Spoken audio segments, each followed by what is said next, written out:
everyone, welcome to our first session for the afternoon of our virtual blood cancer patient forum for 2021. My name is Rochelle, one of the support service coordinators for Leukemia and Blood Cancer New Zealand. Just some quick housekeeping before I hand over to our speakers. If you do have any questions throughout the presentation, please use the Q&A button at the bottom of your screen. We'll have time at the end to answer these. We will be wrapping up this talk at 2:20 for you to be able to tune into the next session, which will start at 2:30. So today the talk is titled Palliative Care and Haematology.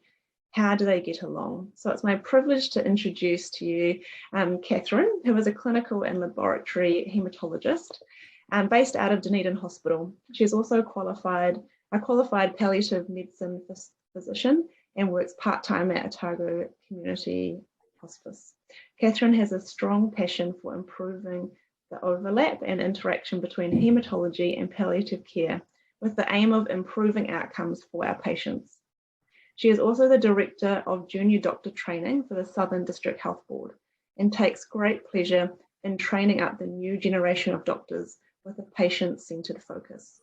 We also in the room have Elaine, who is the team leader for the Community Palliative Care Service for Otago Community Hospice. She is a registered nurse with experience in palliative care, emergency department and education experience. Also in the room, we have Robin, who works at Otago Community Hospice as a care coordinator in the community. She is a registered nurse with experience in palliative care, oncology and district nursing. So thank you all so much for being here, and I'll hand over to you now. Thank you, and thank you for that introduction. So my name's Kathryn Forwood, and I'm a little bit of a different kind of doctor, that I am a haematologist as well as a palliative care physician. And so what we're aiming to do today is really just to have an introduction to palliative care and hospice services, and specifically how palliative care can help haematology patients and their families.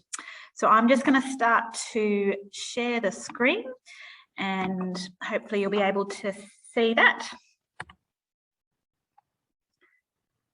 Perfect. So first of all, I'm just going to hand over to one of the lovely nurses. So part of what makes palliative care such a wonderful place to work is that we work in a very collegial and multidisciplinary approach.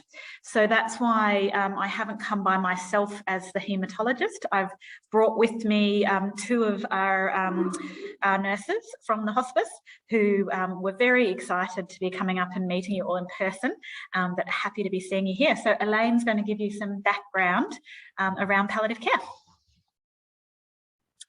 Thanks, Kathryn.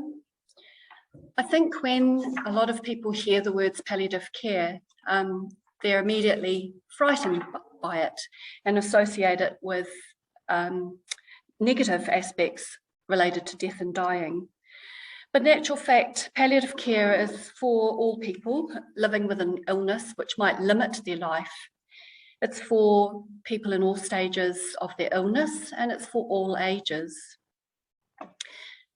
To palliate means literally to cloak, and so I think of palliative care as really as a wraparound service, a wraparound healthcare for patients and their family, and it encompasses the physical, social, emotional, psychological care that comes with having a life-limiting illness. And we often hear about the words palliative care, end of life care, last days of life, and they are somewhat different. End of life care is the care that when somebody is dying. It's that care all that care that comes around with that. And last days of life is the terminal care. So it's the care that we provide for people when they're imminently dying. Whereas palliative care can start a long way out from those days or weeks of life. In fact, it's better, the sooner we can start palliative care, the better. You might see in the bottom of there our logo for Otago Community Hospice, and it means living every, our logo is living every moment. And palliative care is, it's not synonymous with death, it's synonymous more with living, managing the symptoms that come with illness, coping with, helping people to cope with the illness, and helping them to have a quality of life for however long they have to live. So it's an important part of providing care, and we don't work solely on our own. We're complementary and work alongside many other specialists.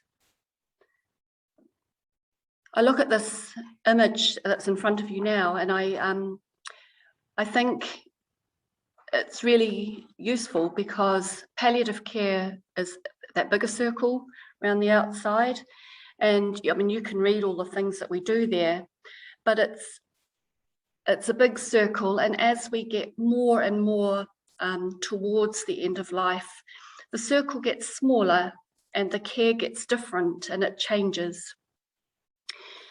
But you'll see on the outside circle that people can still be having chemotherapy, radiotherapy, surgery, and symptom management, as well as psychological support and spiritual care in the outside layer. The model that palliative care is based on, it's based on a model called Te Whare Tapawha. This is, I guess it's special to New Zealand. And if you think about the meeting house there with the 4 walls and the roof and the foundations, and in palliative care, we work to nurture all 5 of those, the roof, the 4 walls, and we support health and well-being. But we acknowledge that if something in life is challenging and one of those walls falls over, then the other walls are needed to strengthen you until you can gain support and recover again. The connection with the land and the environment and nature is important to acknowledge there in that model as well. So we've got physical well-being, spiritual well-being, emotional and mental well-being, and family and human connectedness. We acknowledge that family and friends and relationships are a huge, play a huge part in people's well-being, and that they suffer too. And for that reason, we've got a huge number of people who might be involved in palliative care. We've got, you can read all of those as well, but there might be a social worker, there might be a dietitian, a chaplain, occupational therapist, physiotherapist, as well as doctors and nurses. So we keep the person as the centre of care, and our aim is to maximise a person's function. We listen to family and whānau wishes, and I think we work together as a whole team, and we are open and try and communicate well with and effectively with each other. The founder of palliative care was a woman, Dame Cecily Saunders, who in the 70s was very active in Ireland and the UK in forming the palliative care movement. And we've included this quote today because it really encompasses what palliative care is about. And she says, "You matter because you are. You matter to the last moment of your life, and we will do all we can to help you not only to die peacefully, but also to live until you die." And to me, that's what palliative care is about. It's what we do every day. Thanks, Elaine. So I'm just now going to look at some of the more specifics of where palliative care and haematology can really link in together. And I think at first, I often explain to people why I've chosen this career path, because it's not common for haematologists to also be trained palliative care doctors as well. There's not another one in New Zealand, and there's a couple in Australia. But for me, I loved haematology. I love looking after my haematology patients, but I really felt there was something in that patient cohort that we could still do better. And really just, I saw that need in the patients while I was training to be able to have really good care when someone has a life-limiting illness. And so I made the decision to do dual training, and so I could hopefully help to impact how our haematology patients get to, how they get to experience what they're going through. And there are a number of benefits that can come with palliative care being linked in, and one of the key things is trying to link in with the service as soon as it's appropriate. Elaine gave a great overview of the different types of things that palliative care services and hospices can offer. And we'll be looking at a couple of case studies, and Robin will really be able to encapsulate in one of the case studies exactly how that can look in reality. But what we hope to see is that we will have improved quality of life, and it does come back to that quote from Dame Cecily, that it's about living, not about dying. It's about making sure we live for what time we have. It's also about trying to increase the supports for whānau and family, because death and dying, living with an incurable illness, it's something that we each will experience only once, and a lot of us, even in our family, we may not have a lot of experiences with them. And so it's being able to provide that support so that people are able to manage in a scenario which is different to what we've had for the rest of our life. One of the other really important things is empowerment in decision making. And what I mean by this is actually sometimes we can feel sometimes that we get on a train and all of the decisions are made because we've got that train going ahead of us. And sometimes we actually need some support and some help to be able to make that decision. Well, actually, we can get off this train at one of the stations. And it is really important that when we're making decisions about what treatments might be appropriate or might not be appropriate, that patients and the family really feel encouraged to be able to have their say in that. And that can look very different. Sometimes from a palliative care perspective, the best thing to manage symptoms is actually to have a treatment. And so sometimes that will be the best thing to help somebody have increased quality of life. But other times actually it may be to make that decision not to take a treatment option, which wouldn't fit in with what someone's goals were at that point in time. Obviously, the main thing that people think about with palliative care comes around that management of symptoms, and this is a really large part of what we do in palliative care. But hopefully what we get across is that still is just a fragment of what palliative care does.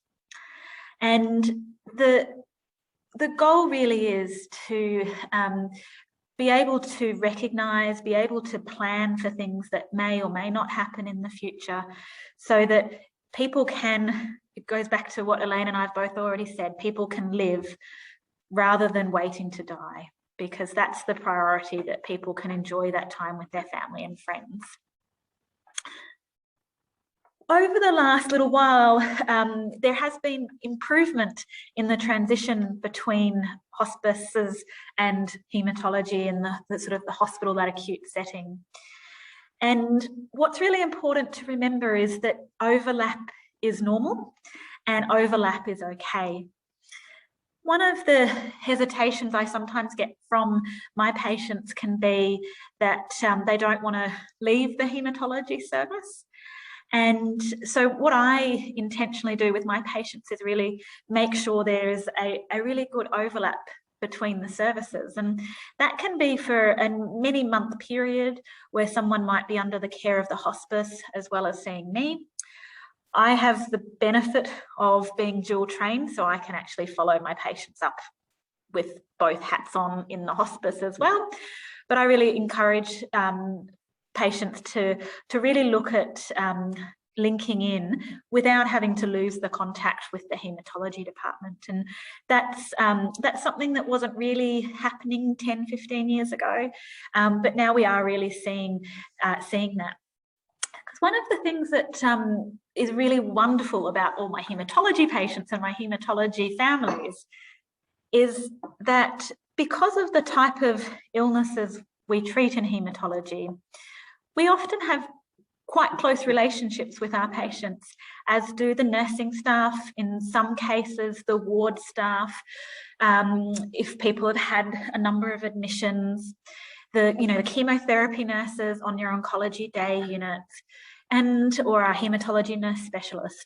And that is such a wonderful part of haematology, that we build these close relationships, and often they are over a number of years. And so part of making sure that we encourage that overlap between the services is that we recognise that patients and families often have that safety within the haematology service. And so it's not about actually saying, well, no, you're no longer with us, we're putting you somewhere else. It's actually saying, well, this is another organisation who can help at this point in time. And as I said, it is a privilege working with the haematology patients, because I love the fact that one of the reasons patients can be hesitant around hospice is they don't want to lose contact with haematology, which is a lovely thing. And so that's why we need to encourage that we can do that overlap phase. Which leads on to the last key point on this slide, is that the most important thing about getting to know the hospice team when the circumstances are right and that time is right is really getting to know them, because that relationship that people have with the haematology service, that can also be had with the hospice service. And it really is, once you get to know them, as has happened to me, I'm now stuck, and I now work in both of the settings. So I got caught, and then I couldn't bear the thought of not working in hospice, because it is a really wonderful team, and patients are the centre with their family, and that's really important. The thing that you might say to that comment I made about the timing, or when it's the right time to make a referral, and that's one of the things that is really tricky with our haematology patients, as it's quite difficult in haematology to be able to accurately prognosticate what's going to happen to somebody. And so one of the things, and this will vary between hospices, and I'm really fortunate at Otago Hospice, there's a clear recognition that haematology patients, it is very difficult to prognosticate. And so we will take patients on, and then the best thing we have is if somebody actually does much better than expected and we get to discharge them from the service. As you would understand, it wouldn't happen commonly, but we love it when it happens. And so it's really about if you're thinking about it, you can bring it up with your treating team. But also, if your treating team bring it up with you, that doesn't necessarily mean that they're thinking you have days or weeks, or your loved one has days or weeks. But it's about trying to get the positives and trying to get the benefits that can come from having that support put in place. So hopefully that's shown a little bit in terms of those specific benefits that we can get for our patients. And what I'm going to talk about now just briefly is on a little bit of a different tack. And this is partly just so everyone's well informed of where things are at. So as you will all be aware, voluntary assisted dying will become legal very soon in November. And what I'm just presenting here is what is the Hospice New Zealand approach to voluntary assisted dying, because I think it's a really important thing that we talk about in this current timing. So palliative care in itself is, as Elaine had mentioned, not about hastening or postponing death. And that is really the cornerstone of hospice care in New Zealand. And as Elaine highlighted it, it's about holistic care. There is clear recognition of individuals' rights to be able to choose to make their own decisions, as well as to have different perspectives. And so Hospice New Zealand does not want to say that other people's perspectives are wrong, but it's focusing on what the basis of palliative care is. Most hospices, as far as I know, will be conscientious objectors as services when voluntary assisted dying comes into play. And what's really important about that is that doesn't mean that somebody who wants to access voluntary assisted dying can't access palliative care. And that's the key thing I really want to get across, that if someone is considering voluntary assisted dying, most hospices, as far as I know, all hospices will not actively participate in it, but they will still provide all available palliative care regardless of views. And I think that's really important for people to take away, because what I would hate to see is that people would hesitate to access palliative care because they would perhaps be considering or just contemplating voluntary assisted dying.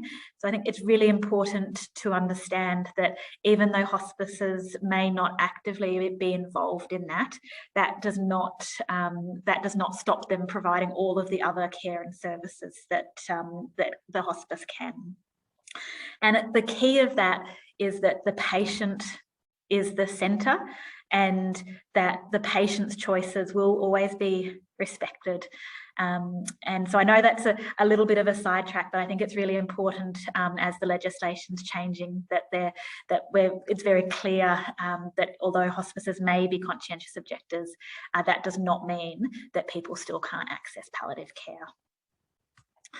So I'm just going to briefly run through a case now, and we've just got two cases today, both of whom have been my patients with both of my hats on. So the first is an older lady who had a new diagnosis of acute myeloid leukemia, so an aggressive type of haematological cancer. And I met her in the hospital. She is a very practical stoic lady, requiring lots of blood transfusions, red cells and platelets, and but is really, really keen to get it home. So when I first met her, she didn't want to look at any treatment other than supportive care. So after we'd explored that with her and her family, and were comfortable that everybody was content with that decision, I then got her linked in with the hospice and to be able to provide ongoing care in the community.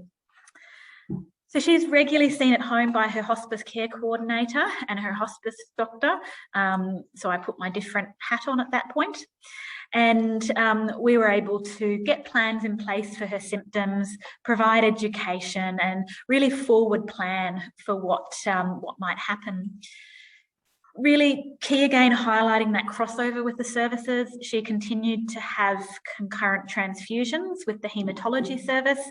And if I hadn't been seeing her at the hospice, I would have still been coming in and seeing her when she was having transfusions, but I have the benefit of I can go and see her at home, so I don't need to do that. She's had then a significant quality of life benefit from having these two overlapping services. And to date, she's spent 6 weeks at home since the diagnosis, and she's loving it. She's got all of her menagerie of animals around her. She's got her family coming, her friends coming and visiting her. And so to me, this is one of those great cases where we've been able to have those conversations with the patient and their family, get a plan put in place, get hospice support set in place, and then really be able to, as Elaine described, use that cloak to provide holistic care to this patient. And as I said, it's hard to know what her prognosis will be. We can make estimates, but for me, the main priority is that she's living every day and really having that meaningful time. So I'm going to hand over now to Robin, who's going to present another case for us. Hi. So I'm just going to discuss a man we will call Bill, who I was involved with in my role as community coordinator, and who Dr Kathryn was involved with as well. So as you can see there, Bill was a 71-year-old man who was married to Jane. He'd had previous prostate cancer, and in 2021 he presented with fatigue, shortness of breath, and he spent 5 weeks in hospital while they were trying to get a diagnosis for what was wrong with him. He was eventually diagnosed with myelofibrosis, which, as you can see there, is a bone marrow cancer that disrupts normal production of blood cells. Unfortunately, there was no treatment options for Bill, and his prognosis, he was given just days to a week. So, of course, Bill was keen to go home. So on the 18th of June, he was referred to palliative care. I myself went and met him in the hospital on the 19th of June before his discharge home, and I, after assessment and chatting with him, referred to the district nurses and community OT for equipment in the house to make things easier for him: hospital bed, commode and walking frame. So as a hospice community coordinator, our role is that we visit and support patients with a life-limiting illness in their home. Most of us are registered nurses, but the few that aren't are other health professionals as well. So our goal really is to help patients live their lives, as Elaine said earlier. So as the hospice coordinator, we go and we introduce hospice services, let families and patients know what we offer, and we keep in contact with phone calls and visits, depending what's needed at the time. We help manage symptoms like pain, nausea, shortness of breath, grief, just to name a few. We try to plan for all possible events that might occur. So coordinating the care includes sending referrals for other health professionals, including occupational therapists who can go to the home and assess for equipment, physiotherapists who will go and assess for walking frames and do other assessments, district nurses, and they can do bowel care, end-of-life care, support, wound care, and a range of things as well. And other agencies we can refer to for personal cares and for home help if these are needed, and sometimes for night sitters to support families and give families a bit of a rest if they have been sitting up and looking after loved ones during the night. Also counselling, spiritual care, and Co-Fi at Home program, which we run here in the hospice. And the Co-Fi at Home program just helps and educates family members on different things like just different things in the home, like moving and handling, and thank you, glass of water, moving and handling, and medications, and a lot of different things. They also run a program for carers to go to and learn lots of other aspects about palliative care. We also discuss advanced care planning, And at some stage, we can just make plans for the end of life care that patients and their families would like to have. And everybody has different ideas with that. So when Bill went home, we had a bit of a discussion and assessment as to what risks it might pose for Bill and just possible risks. So we had a plan. So bleeding, because he had low platelets, because the cells, they're the cells that form clots to stop bleeding, and infection, because due to his low white blood cell count, he was at risk of infection. White blood cells fight infection in the body, and shortness of breath and fatigue, because due to his low number of red blood cells, which carry the oxygen around the body, he was prone to have, shortness of breath and fatigue. So these plans were put in after meeting Bill and the family. We were able to assess and put some plans in place for the eventuality of any of these potential risks. And especially with infection, the infection one was interesting because of his low white cells, he had to minimise visitors and people coming that might have colds or coughs or flus or things. And on my first visit to him and his wife, on that first day, there was just a house full of visitors. In hospital, it was restricted to 2 people at a time in his room. His wife was actually quite distressed with the amount of visitors and was unable or not quite sure how to cope with them. So we had a discussion and suggested that she put signs on the doors and just let people know that really he couldn't have a lot of visitors.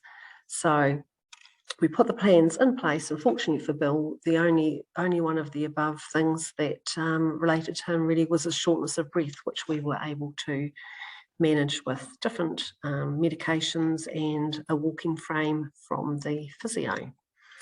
So living life at home for Bill, it was managing his symptoms, conserving energy so he could make the most of each day, restricting the number of friends visiting, as I said, and family was really important to Bill. He had a daughter that was on his discharge that was just getting on a plane to fly back from the UK and was going to have 2 weeks in quarantine. So it was really important for Bill to be able to see her and spend time with her and to be able to remain free from infection and conserve energy. Spending quality time with his children and grandchildren was important to him, and listening to the birds in the trees. He loved being able to open the window and look out his bedroom window and watch the birds feeding. And to him, being independent for as long as possible was really important. So the benefits of engaging with palliative care and being able to engage with the hospice soon after his diagnosis, I decided I'd ring Jane, his wife, and just ask her to get her opinion on what she found had been useful. So Jane said to me, being able to access the advice by telephone 24 hours a day was invaluable. We give patients and their families our hospice number, and they can ring any time of the day or night. And for her, being able to ring, it just made the family feel safe. When Bill was in hospital, even though Bill hated being in hospital, the family felt safe when he was there because they had doctors and nurses around all the time. So Jane said to come home and be able to access and ring someone at 2 o'clock in the morning if there was a problem just made them all feel safer. And excuse me, visits in the home for support, emotional support and physical support. Jane said that gave the family confidence that they were doing the right things. And education, she found that empowering. It gave the family tools to be able to cope with ever-changing stages. And you don't know what you don't know. So having us being able to go and visit and educate and explain things to them, she said, was great. Referrals to services saved the family precious time trying to track down the appropriate help.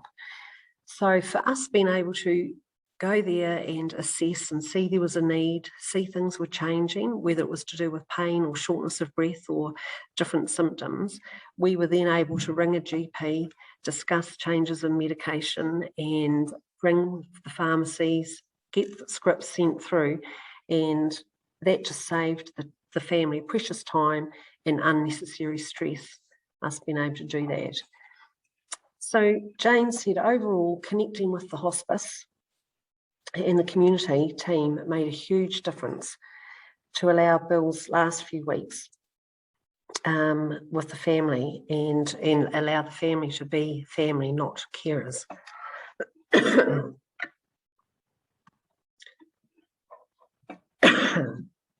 And as you see from that slide, Bill died peacefully at home with the family 4 weeks later.